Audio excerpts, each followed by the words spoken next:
It look uneven? Hi, welcome to Fempreneur True Confessions podcast. It's like I hit go live and uh yeah, your face is bigger than my face because I didn't pick the right scene. Okay? Right.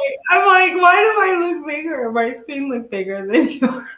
And everybody, just so you know, I always ask a random question right before we get on because it's something that occurs to me, and then so we're always laughing or acting. That's what happened. That Anyway, I'm Laura or Oda, and own a virtual assistant project management agency, and we're here just to help small businesses get some stuff done, help and kind of do what we do. As all of you know, we're competition above collaboration. So we're just here to, I other think we're in way. Happy service. Monday. I think that's what we say. Happy Monday. Happy late Mother's Day Happy late Mother's Day. to everyone. She Yes. meant collaboration over competition, not the other way around. But that's okay. I think Oh, our audience knew what you meant.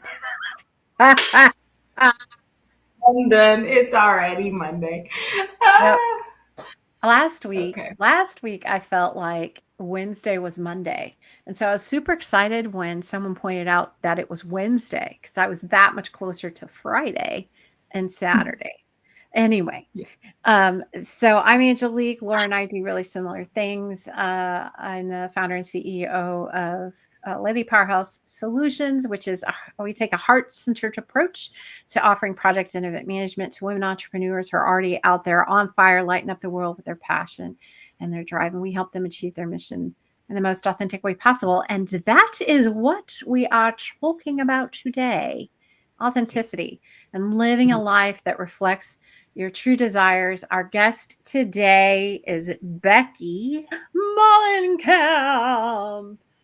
Cue the We applause. get I wish we had sound effects. We need to get sound effects. we do need to get sound effects. All right. We So have them. welcome, I just Becky. never access them. So, Becky is an ICF certified coach with nearly a decade of experience.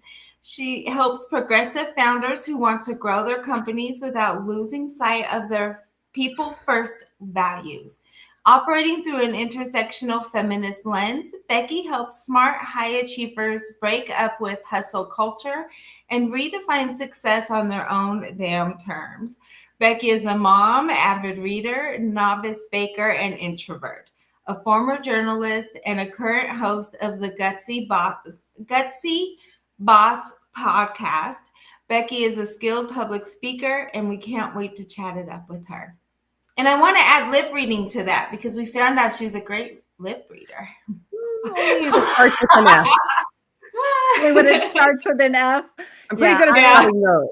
I was having some audio mic issues and I did the what the fuck but they couldn't hear me, but she knew exactly what I said. I'm good at spotting those on professional sports teams as well. I'm like, I know what he just said. Oh, I Yeah. love those things where they do voiceovers for The bad, the not bad lip athletes. reading. Those are Bad funny. lip reading.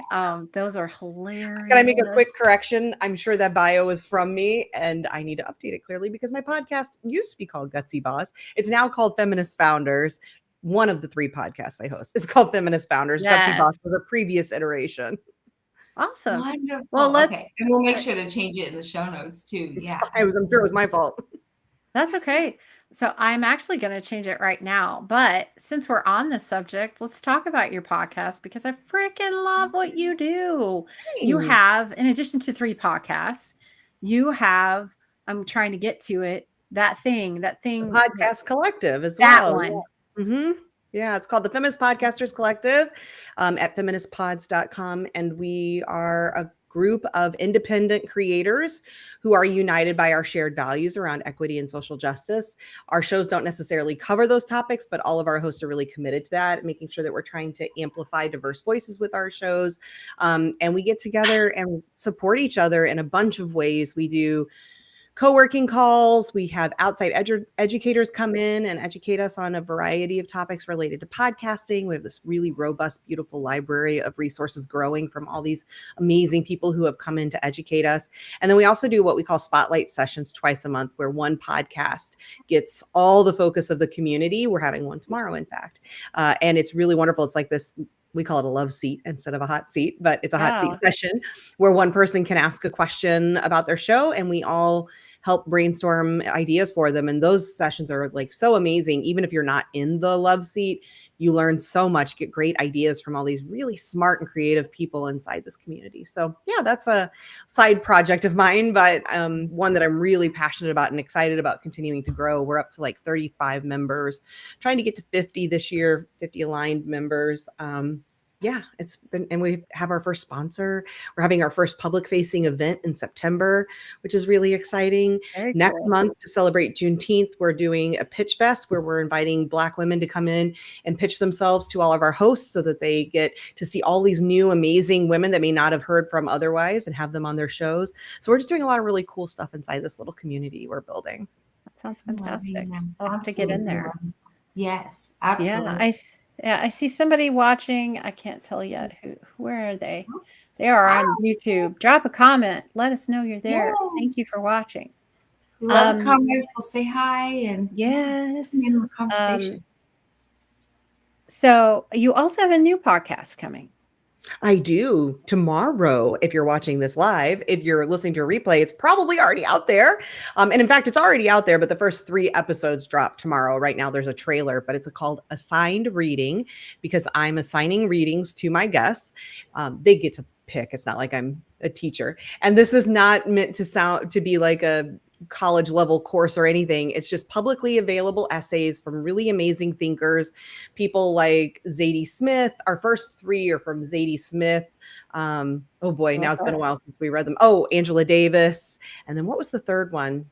I don't remember who the third one was, but anyway, they're incredible thinkers like that. Bell Hooks. And they're all and they're all publicly available essays so that the readers or the listeners can read along if they want, but also you don't have to, because the essay really serves as a jumping off point for really interesting conversations about how do these concepts, like in the case of Angela Davis, it was written 40 years ago, I think, something like that at this point. But it's so relevant today because it's about abolition of the prison system as we're talking about things that are happening with this prison in El Salvador and everything that's going on. So really it serves as this jumping off point of talking about really important issues. And I don't know, people who know Clifton Strengths may know I have intellection and communication both really high. Intellection are the kind of people who like to think about big, important issues. I hate small talk. I don't like superficial stuff. Like I want to go to the deep, meaty stuff. But then I also have communication, so I like to talk about those big ideas. And so this is a show for people like me who are kind of nerdy, who like to think about and talk about really big, important issues. Yeah. I love it. I love it. Because the small talk, I guess, I've always struggled with that. I'm someone who always wants to go deep real quick, and then people are like, oh, she's off. So I spent a lifetime being like, yeah, people are awkward in those spaces where if you don't like small talk, the majority of the world does, where they don't, and you always feel kind that's of superficial, out of place. That superficiality. I'm the same way. I've been accused of being, you're so intense. Like, why are you so serious? I'm like, I'm not actually. I'm pretty freaking hilarious. Yeah, we have some fun on the show too, by the way, because you can be deep and intense and all of that, and still also have a lot of fun. Like there are places where we laugh and we have a good time, but I'm the same way. And I think podcasters and podcasting in general is a space for people like us who like want to go deeper, who don't want to do small talk. And I think it's for listeners who like that too, right? I mean, it's intimate having somebody's voice inside your head, right? Yeah, in your earballs. Right? And so those are generally people I think who like that. And so if that is you and you care about like these kind of, it's not all feminist, but it is all through that kind of a lens of like, what does it mean to create a more equitable world? And so for people who care about those kinds of issues, it's really great conversations with really cool people. Most of them are my friends, and I think my friends are pretty cool. So I think people will enjoy it. Yeah. Absolutely. Love that. Yeah. That's what we need to be, is just kind of open and authentic and normalize that. Again, getting past that, oh, this is the surface, but what's past that surface and what's real? Because the real is where we learn from. Yeah, and truly get into that. And yeah, of course, you can have a lot of fun with it. I think we're really sarcastic and we say stuff. We still get into things, but we have a lot of fun and we can laugh at it. I know I'm someone who loves to be able to find the point when I can laugh at the serious part because I want to be able to laugh at it, you know? So yeah, being able to be free and open, that's always comforting. Well, and I think all of us get really tired of, I don't know, not all of us, but a lot of us are just really burned out and tired of the Instagram perfect thing. You know, I feel like it kind of hit its peak around COVID, and then COVID just sort of broke us all open where we're like, yeah, life's really, really hard. And like this whole Mhm. pretending that I have it all together and I have my cool wide brim hat and my Mhm. like beautiful home and that I paid somebody to let me go use and all of that. Like we all know so much of it is fake. It's all a put on. And we were all trying to kind of participate in it. And then I think we all just like COVID was the beginning. And then I also think George Floyd's murder and like all of these things that happened at that same time. It was just like everything kind of cracked us open. And I think so many people now are in that same boat of like, you know what? I just want real. Just give me Mhm. real. Give me real talk. Give me real people. Talk about like in the business space. Tell me how hard it is. Stop Yeah. pretending like you have it all figured out. No Yeah. one knows. I mean, especially right now with AI, no one knows. No one knows what works. No one knows what's going to happen in 6 months. Forget years from now. We just don't know. Everything's radically shifting. And I think we're all just really tired of the people who are trying to make us And think they've it's got it all figured out. shifting so Oh, yeah. quickly. Mm-hmm. Yeah. Technology has always changed. And you buy a computer one day and within a week it's outdated. Right. You know, AI has exponentially increased that. I was listening to a podcast, Gary Vee's podcast the other day, and I think that the bravest, purest thing he said, somebody asked him a question about AI. He's like, I don't know. It's too soon to tell. Mhm. It moves, it changes so quickly. There's just I'd love to say that I'm out ahead of the curve on this. I'm not. And that's one of the things I really like about him is he is honest and Mm-hmm. very unfiltered about, his leadership style, the way he runs his business, the way he talks to people, especially the younger set. Yeah. Yeah. I personally have issues with Gary Vee. Maybe he's changed. I don't know, but he has had a track record of being very, very ingrained in hustle culture of like, you got to work harder and work nonstop. Like that used to be anyway. I hope maybe He he's come around, has. which He is has good come because his around. Yeah. history, he was Yeah. one of the major contributors to a lot of that, especially inside of the tech bro space, but just in general of entrepreneurs feeling like you got to be like hustle and grinding 24/7 or you can't succeed. And like, I'm here to really push back against all of that. So it does make me happy to hear if he has changed because Mhm. he has definitely been on my no-go list for a very long time because of the ways he's contributed to a lot of that. But you Yeah. know, we all have our faults and we all have things to contribute Well, to and bring. we all like, you don't know what you don't know. And then Yeah. Yeah. when you do know, you do better. Hopefully. And Yeah. that's what I see. That's what I see. That's good. You talk about hustle culture too. There's another podcast you were on before. Now it's called the Empowered Empowered and and embodied. Embodied podcast. Yeah. And they're part of the Feminist Podcasters Collective. Yes. They And are, yes. and they're very anti-hustle. Mm-hmm. So I think our members generally are. I mean, that is part of what our ethos around trying to push back against the systems that contribute to inequity, and hustle culture is definitely one of those, right? Because it obviously alienates a lot of folks who have disabilities, who have neurodivergence, anyone who is outside of the norm. There are a lot of reasons why many of us, even if we wanted to, can't hustle, but also it's not a human first approach to anything to tell us to be working all the time, right?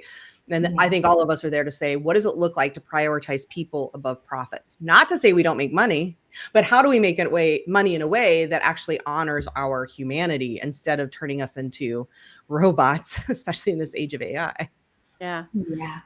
Well, I would highly recommend one of his latest podcasts. He actually talks directly about that. Oh, awesome. I'll have to take a listen. Maybe I will give Gary Vee a new chance. His leadership recommendations. And one of the things he says repeatedly is you got to know your people intimately. It's about your people. It's about your employees. And he talks about what he struggles with that. And he was, fairly vulnerable about it. I was like, wow, okay, all right, dude. Yeah. We don't see So that often. especially in that, like you were saying, the tech bro space. They're all like, hey bro, Anyway. One of the things that we like to talk about is the most challenging thing that as business owners, as entrepreneurs that we've faced, but also personally, and this is a little bit of both, right? Mostly personal for you, but you shared a little bit about what brought about this, like a lot of significant change, and good lessons that you learned. And you went through a lot in a short period. I did. It was back in 2010. 2009 was sort of the beginning, but 2010 was just a really year of upheaval and of change in my life. I was already, my marriage was kind of on the rocks. And then my brother died of a heroin overdose at 30. And then that ended up sort of escalating or speeding up my divorce because then it was like when my brother died, I was like, life is too short to not be happy and to be just living a life that, looks good on paper, but doesn't feel good. So then I was like, no, I really want to go through with the divorce. So I was getting divorced and with my brother's death. And then because of the divorce, as people who've been divorced know, it changes a lot around your financial situation. So had to sell my home, leave my home. It was right on the heels too of the '08 recession and that sort of kicking into my business. So at the year of my divorce was the first year I made less than my ex-husband. Out of every year, I had always been the person who made more in our relationship. And then suddenly we're going through divorce and my business started to tank. And now I was making less and was struggling financially, went into a 2-year depression. And it was a really rough time. I mean, it was just so much at once within 6 months or a year, there was almost nothing about my life that looked the same that I could recognize. Had been so completely shifted. I was living somewhere different. I had, when you go through a divorce, often you lose friends. I had a whole new set of friends. I had to make all new friends. I didn't have that partner anymore. My business was almost nothing and I had almost no money. It was just a lot. And so I had to go and speaking of tech, I found a job in the tech space. And that was quite a awakening too, of being in that space for a while, just kind of as a bridge job as I figured out what I wanted to do next. Because at that time I was doing writing, but it was also like the recession, all the changes happening in the writing space where now there's blogging and people are like, I'll write your thing for 2 cents, and it's so hard to compete and make a real living. And so my work shifted into something I didn't even like anymore. I used to be a journalist. And then suddenly I was doing all this content marketing that just didn't feel like what I wanted to do. So it was just such an upheaval of trying to figure out, for the first time in my life at 35, it was like, what do I want? I had gotten to 35 without ever really asking myself that question. I had always gone through just I said I was going to be a writer. Okay, I'll be a writer. I said I was, I met my ex-husband when I was 17. It was like, okay, we're going to get married. I guess we get married. I remember a friend asking me, why are you getting married? And I knew my answer at the time. I don't think it fully sank in, but on reflection, it was like, my answer was because that's what we're supposed to do. I just want everyone to know that's not the reason to get married. So if that's the answer, stop and think, right? Because I was just like, well, that's what's next, right? That's what we're supposed to do. And she was going through a divorce. So I kind of thought maybe she just was sour grapes at the time, but I recognized she was like, I don't think that's the right answer, Becky. Yeah. And I was like, nah, you're just bitter. And now I'm like, oh no, that's not the right answer. Right. So yeah, I was just the person who kind of did what you were supposed to as a good girl. I did the good girl things, right? I got the good job. I got the good husband. I had a good house. The only thing I didn't do was have kids. And I'm very grateful for that because that would have tied me to that ex for the rest of my life. And in this way, I was able to kind of have a clean end to that period of my life and then allow myself the space and freedom. I mean, it didn't feel like freedom at the time. I moved in with my mom at 37 years old on the heels of a lot of depression to say okay, I can't keep going the way I am, which was running and hiding from the grief. I finally realized I have to face this. I got to figure out what's next. So I went and spent 6 months at my mom's house, basically not doing anything. My work became grieving. I allowed and there's a lot of privilege that I had that my mom was able to allow me to move back in that, and in the end, it helped us both because she was grieving too, obviously the loss of her child. helped both of us through that period of figuring out like, okay, what's next? And it was really exploring, what do I actually want in my life? And that is a weird question to be sitting with at almost 40 years old. Have never asked yourself before, like, what do I actually want life to look like? But it was really freeing It's too. that weird. I don't think it's that uncommon. Well, I it think that probably so isn't. You're many right. people are at in their 30s and their 40s in their fucking 50s going, Right. what the hell? How did I Everything get is here? so much what? Yeah.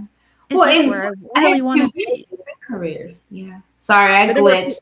Like I didn't mean to people, overtalk you. You're fine. the number of people I hear who say things like, what do I want to be when I grow up, when they're in their 40s, Yeah. and like people feeling like I should know this. And there is that, like, I felt all that shame of like, I should have this figured out by now and all of that. Should. And it did feel like I was, and I'm also in the Midwest where by that age, most of my peers were like married, had their kids. I mean, hell, even I had friends, well, not friends, but high school classmates who had a kid at 16 to 18 and their kid had a 16 to 18. I was like, by the time I became a mother at 41, a good number of my friends already had grandkids, right? Like I was an anomaly. So here in the Midwest, I just felt very behind. I felt like, what is wrong with me? Why can't I get this all figured out? But I have since realized I'm very much not alone in that. It is incredibly common. And even those people who, again, that Instagram perfect thing, even the people who seem to have it figured out often don't have it figured out. They're just trying to make the world or themselves believe they do. And frankly, as I look back, like, I was doing the same thing to myself for a long time. I was trying to convince myself that this life I had that looked so good to everyone else, I was trying to make myself believe it was good for me too, because there was no obvious reason why I shouldn't be happy. My ex was a nice guy. I was married to a nice guy. We had a beautiful home. We traveled all the time. We had plenty of money. I had a job. At one time I was working for the largest magazine in the country. You could go to any grocery store aisle and see my name in the masthead. Like everything looked like I should be content and happy. And that's a lonely place to be when you can't figure out why you're not. And everyone else says you should be. That was tough. And finally it was like, I just had to blow up the life. My life had to kind of explode to force my hand to restart. So as awful as it was, there is gratitude now in that too, of like, I'm grateful that all of that happened, because otherwise I think I would have, if I hadn't been forced by the universe to like reevaluate, I'd probably still be going through the motions, and that scares me. Yeah. Well, this actually just came up recently. Shouldn't I be happy? I have this, I have that, I have that other thing. Shouldn't I be happy? Why do I feel so dissatisfied? Why do I not feel satisfied? Why do I still feel hungry? Yeah. Well, and sometimes I think we think, content, like it looks good, like we do have everything we want. We think that should be happy, or this is what it looks like. I think even the idea of what happiness looks like around all of that is completely different. Like, contentment for someone who's had a highly traumatic life could truly be happiness, but they're not recognizing it always or seeing it. That's a Maybe good that point.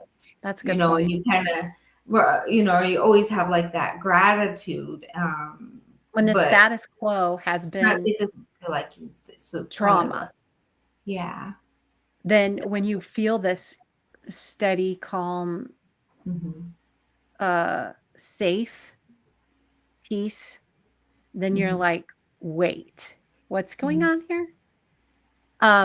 Kim, we recognize, because Kim's our coach, and with Kim we recognize once is that forever I was asking for just some peace and quiet, and we made a move to Oklahoma. We're in the country. It is very quiet. I've left corporate. The person I was working for after that, who was highly abusive as a boss, just that's gone. My life is completely peaceful. And all of a sudden I just panicked. Like I was having a moment in coaching, like this should be amazing. And I'm depressed and I'm sad and I don't know what's happening and all of that. And she's like, well, when you've had a lot of trauma, we obviously always say we want peace. But when that comes about, all of a sudden, when you're so used to waiting for the ball to drop, your body's got to, it takes longer for your body to recognize that you don't have to sit in that space anymore. So it did take quite a while after getting to what I really truly thought I wanted, like the peace and quiet and all of that. Once I was able to mold into it and get comfortable with it, it really truly, then I was like, okay, this is what I wanted. This does feel okay. But so for me, it was a little bit different, but still that time of, oh, okay, you got to sit in it for a second, because we ask for it all the time, and then comes there were different responses as well, that happen. So I want to circle yeah, back. I got what I wanted, and all of a sudden you're like, why am I in the dark night of the soul all of a sudden? Kind of feel Dark night of the soul. But I want to circle back because it sounded like a rhetorical question, but for someone who is sitting here right now thinking that, like, I have this good thing and that good thing and this thing that I asked for, and yet I still feel this sense of dissatisfaction or discontent or hunger, what kind of advice can we give them? Well, first, I think we live in a really, whether you're religious or not, doesn't matter, but America is a puritanical sort of culture. Like, that was our founding, and it's really grounded in what we, in the waters that we all swim in. And so whether you're religious or not, there is still, most of us have this like embedded comparative suffering thing where we are taught that our suffering isn't as bad as someone else's suffering. Like, we are taught to sort of compare our own suffering to each other's, and to say, and then to like try to find this gratitude for where you're at. And there's beauty in gratitude. And I think gratitude is wonderful, but it can sort of be weaponized against you, where people will start to say to you, you should be grateful for what you have, right? And you start to feel this guilt of like, why can't I feel grateful? And they're right. There's these other people who have it so much worse. And then we start to turn that into shame. Like, what's wrong with me that I can't figure this out? And so I think part of it is learning to let that go. And that's hard. That's really hard because we are so immersed in it. But starting to say, like, I'm allowed to say someone else has it worse, and this doesn't feel right. This doesn't feel good, right? I'm allowed to have those two feelings at the same time instead of pitting them against each other, right? It can only be they have it worse and I'm happy, or like, like we can say, no, they have it worse and I'm still not happy, and that can be okay. That doesn't mean that I'm in any way, saying that what they have is okay. It's just saying that what I have going on here doesn't feel right to me. So I think that's part of it, is this like comparative suffering thing that we are all put into. And then that like weaponized gratitude. And I think gratitude, when it feels expansive, is beautiful, but when it starts to feel restrictive, it is not healthy and not helpful. So instead of like, I think often people start to get into this like, let me gratitude journal, and maybe I'll start to force myself to feel better about what's going on. And sometimes that can help. So you can try it. But if it's not changing things, I think you have to start to sit down and really ask yourself, what do I want? Like, if I pictured a perfect day, if I can free myself from all of the shoulds, all the things I've been told I'm supposed to want, all the things that I've been told I should be happy about or grateful for, or whatever it is, if I just picture, what do I want my day to feel like? What do I see myself doing? We have to be careful here, because often people start to go like, well, I just want to recreate that vacation I was on. But that vacation isn't life, right? Like, you can move, you'll bring your problems with you. What's sustainable? Right. You'll move to Hawaii thinking that's going to solve everything, but who you are will still be there. So that won't change. Right. So we have to think about, like, it's not just about, am I looking at the ocean every day, or am I not working every day? Because that's not realistic.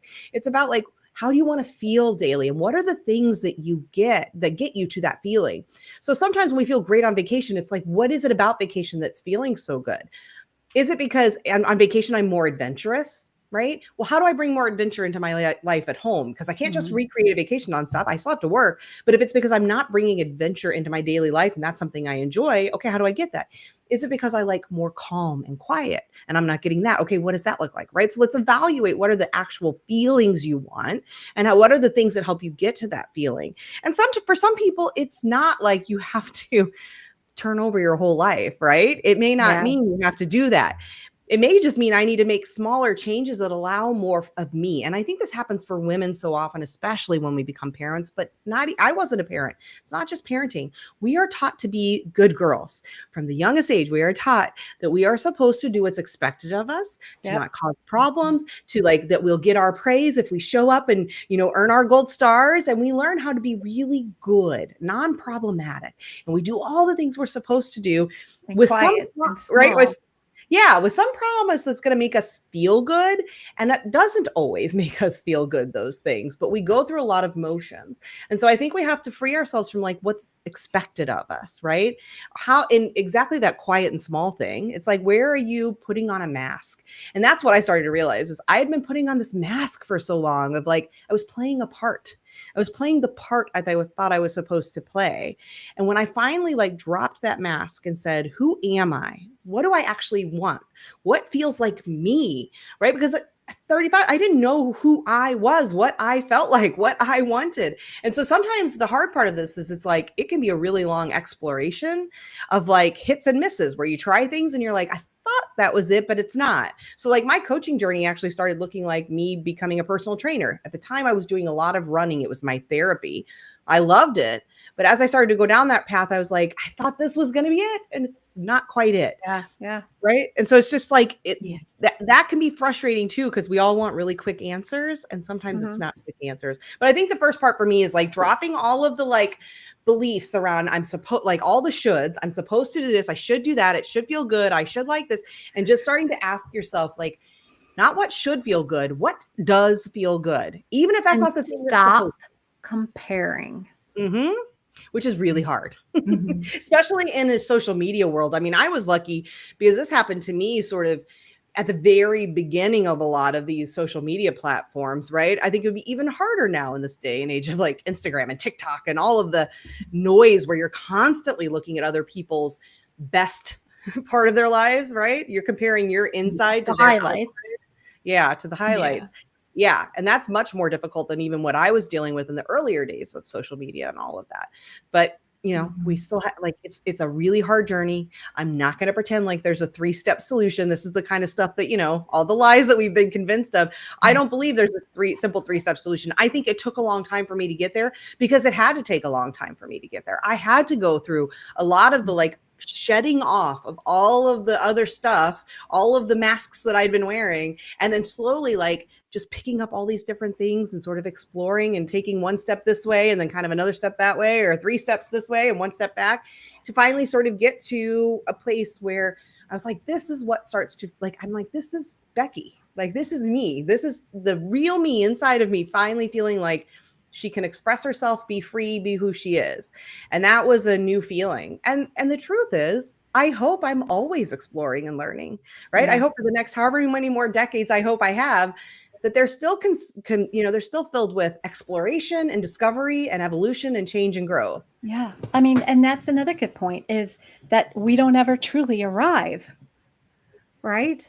That But we it's the want to, journey. and that's the problem, right? Like we always want to reach we're thinking if I Yeah. get to that thing, then I'll be happy. And that I think is a big part of the problem, is that like delayed gratification, delayed satisfaction that we all do so much in life, where it's like, if I can just do that, if I can get the debt paid off, then I'll be happy. If I can, get the degree, then I'll be happy, whatever the thing is. Instead of being present and being in the moment. Exactly. And And that thinking, what does it is, mean to have that feeling now? yeah, that's Even the with these feeling. circumstances. Exactly. Because, and I know there's privilege inside of that. And I recognize that it's obviously easier to get there when you are not stressed about paying the bills. It's easier to get there, right, when you're not worried about police attacking your child. Like, I get that there are things, and so I feel like it's important to acknowledge those.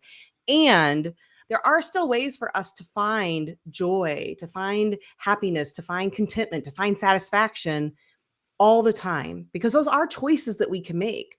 I mean, joy can be a choice, right? Because it's about actions. So yeah, I think it's important to like, it's a both and. And I think that's the problem with our society. Everything's either or, this or that, where, in the world we live in, and we need to learn to be more expansive of that, to say it's the both and. Yeah. Yeah. But it's about the actual journey itself, not the destination, so much of the time. I think the majority of the time. It's about how you get there, and each step of the way. It's like you said, here's 3 steps. You might start with 3 steps. That's a good start. Then there's going to be another 3 and another 1 and another 7, and then you're going to take a few steps back. And it's about that dance. It's about enjoying that dance, that journey, and being present in that. I feel like that's when we all arrive, when you're actually in it. Yeah. Can you enjoy the process? Can you enjoy the journey and not just the destination? And a lot of people, including myself in the past, don't enjoy the journey. Everything is like this, focused on some prize we're all trying to achieve, to get to. Yeah. And it's like that is, if that's how we're living our lives, it's really sad, because even if you do get to the thing, how much of your life, your actual time, was spent delaying the joy, where instead could we find a way to be enjoying the process, whether we get to the destination or not. And then if we do, the prize at the end becomes like gravy, it's a bonus, right? Instead of it being the only thing. And I think there's a great book called Burnout by the Nagoski sisters, Amelia and I don't remember her sister's name, Nagoski. I really recommend it, because it talks about the way Americans live, and we live in this stress cycle where we're like this, and we go to a peak stress and we get to overwhelm and burnout, and then we crash.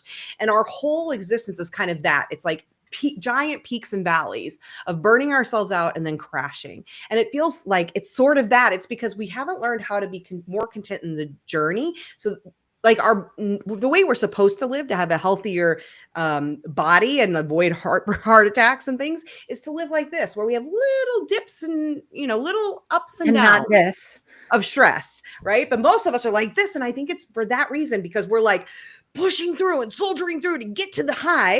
And then we get to the high and we've worked so hard to get there.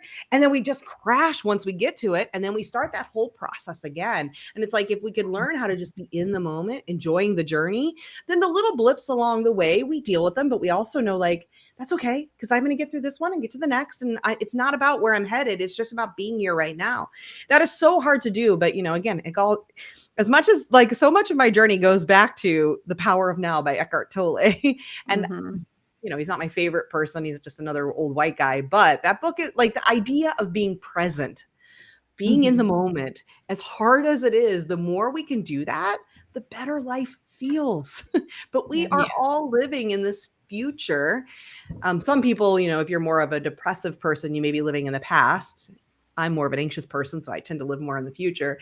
But if we can get out of either of those extremes and just be more present-minded, everything starts to change. It feels so much better. You start to realize there's nothing I can't do right now, right? When you're looking at like, oh, I have to pay off $100,000 in debt, it's so overwhelming, I can't do it. You're right. Yeah, you can't do it right now, and it is completely overwhelming, and it will just eat your soul. But what could I do today? Could I don't know, go find a quarter in a pocket of a pair of pants that I have? Or like, could I find a coupon that saves me 50 cents? Or like, what are the things I can do right now? Yeah, like it's like the how do you eat an elephant, right? Yeah. One bite at a time. Yeah. And especially in this day and age, when so much is flying at us from all directions, it's hard to find that space of solace and solitude and quiet and peace when everything around us, even the mental landscape, is just so chaotic. And right now we're just going through so much change everywhere across the globe, within our hierarchy, our caste systems, all the things. Everything's just kind of fucked up right now. It's a dumpster fire, y'all. And everybody's just, I say, just get the marshmallows out. Wait it out. You know what I'm saying? Enjoy it. Enjoy the fire.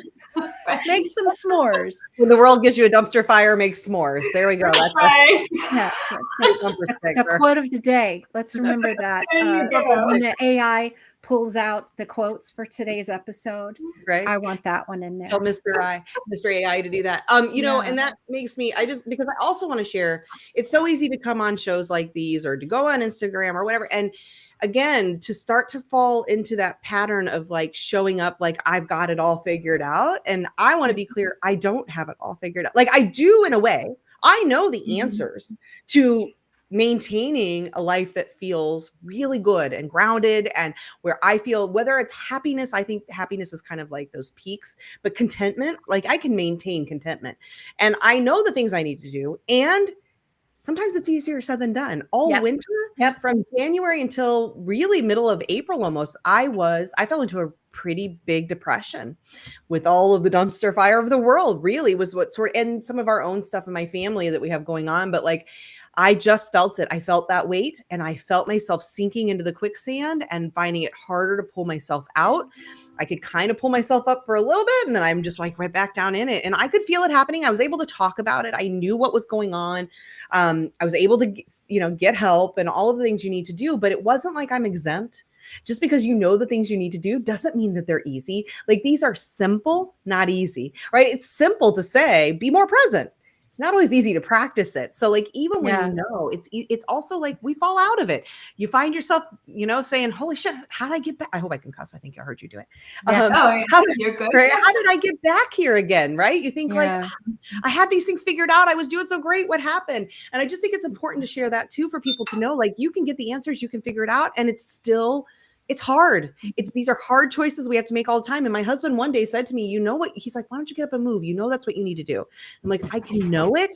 It doesn't mean I can just do it. Right. And it's okay. Right. Like the big thing for me at that time was to say, I'm going to give myself the grace to say, it's okay. This is where I'm at right now, instead of judging it and putting shame on it.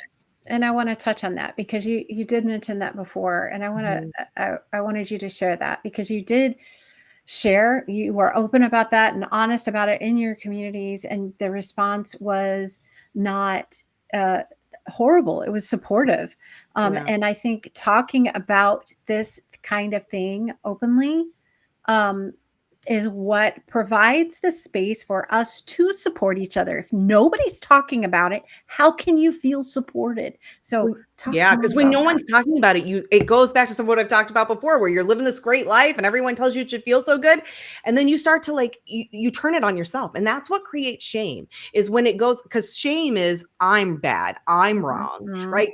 That's different than this is bad, this doesn't feel good. It's I'm bad, I don't feel good, there's something wrong with me.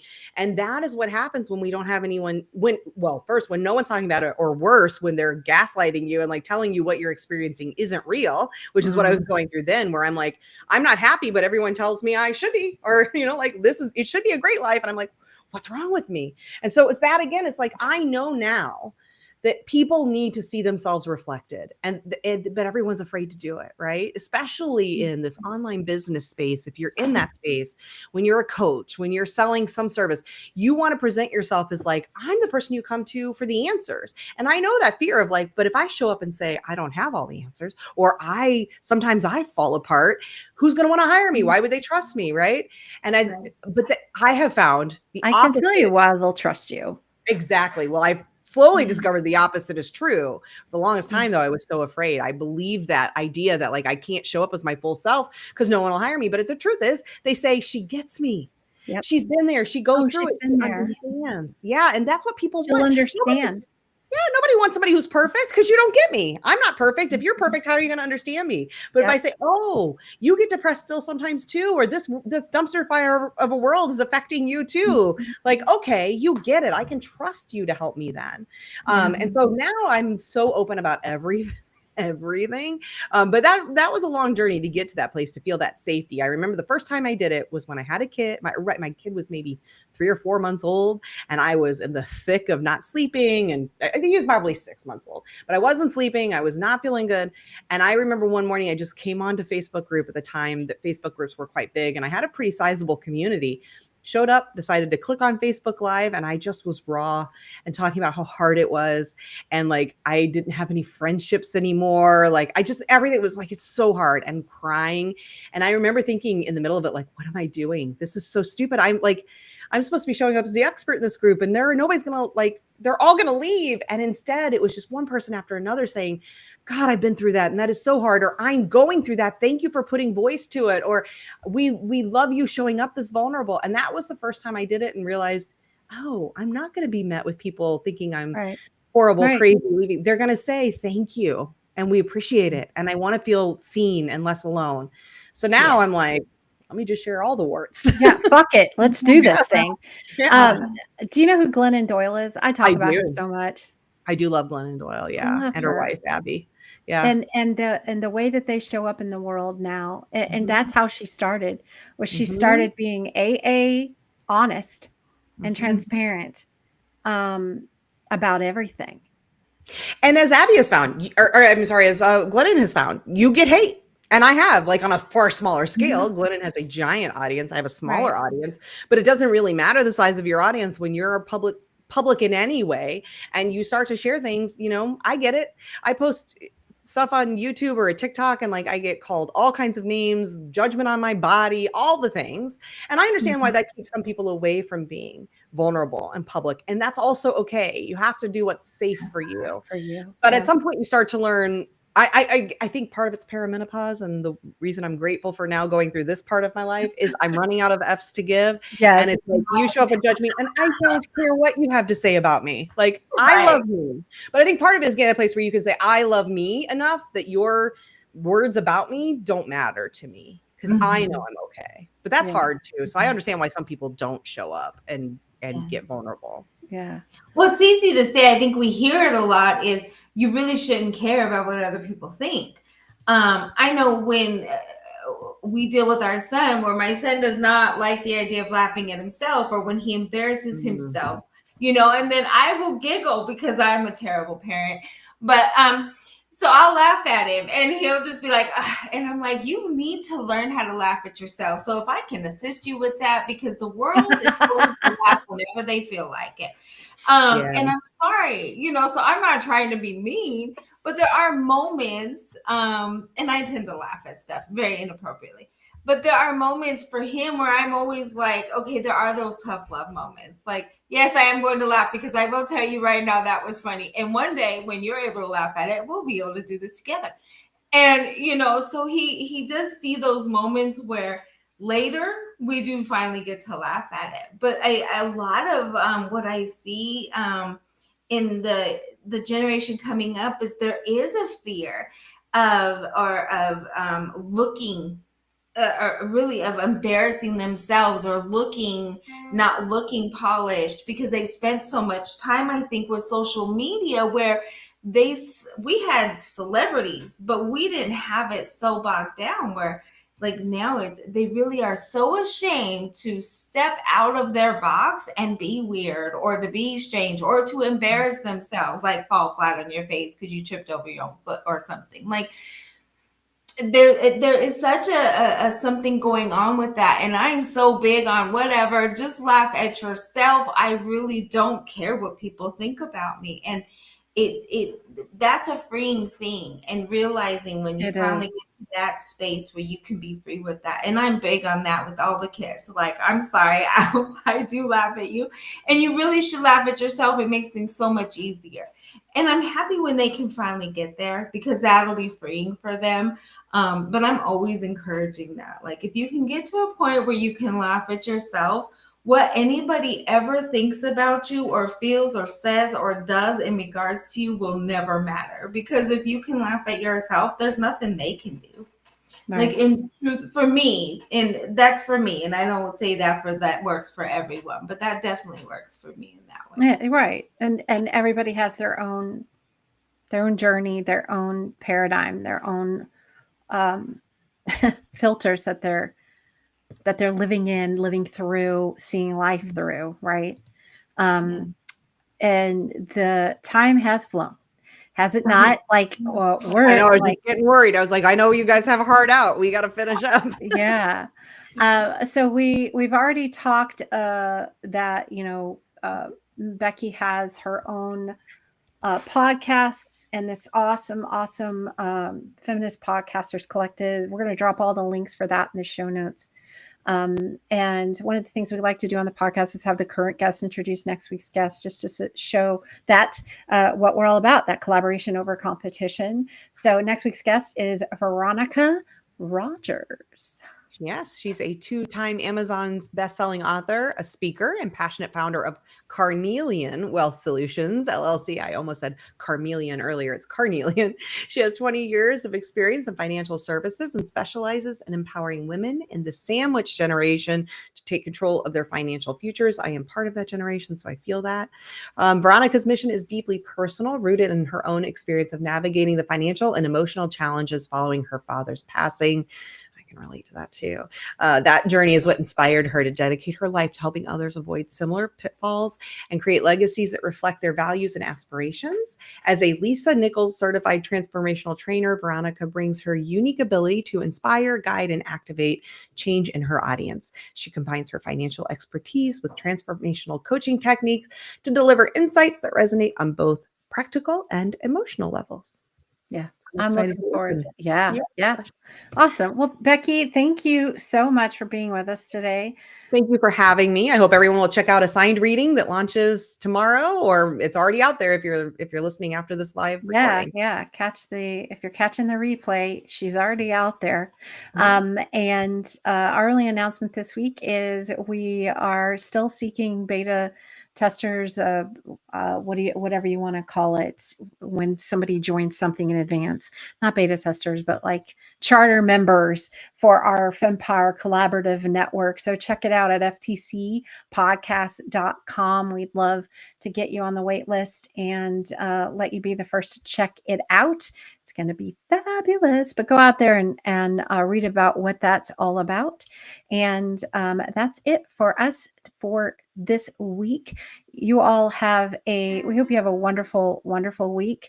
And we will see you next week at Monday at 12 Eastern with, what was her name again? Veronica Rogers. Thank you again, Becky, for being with us.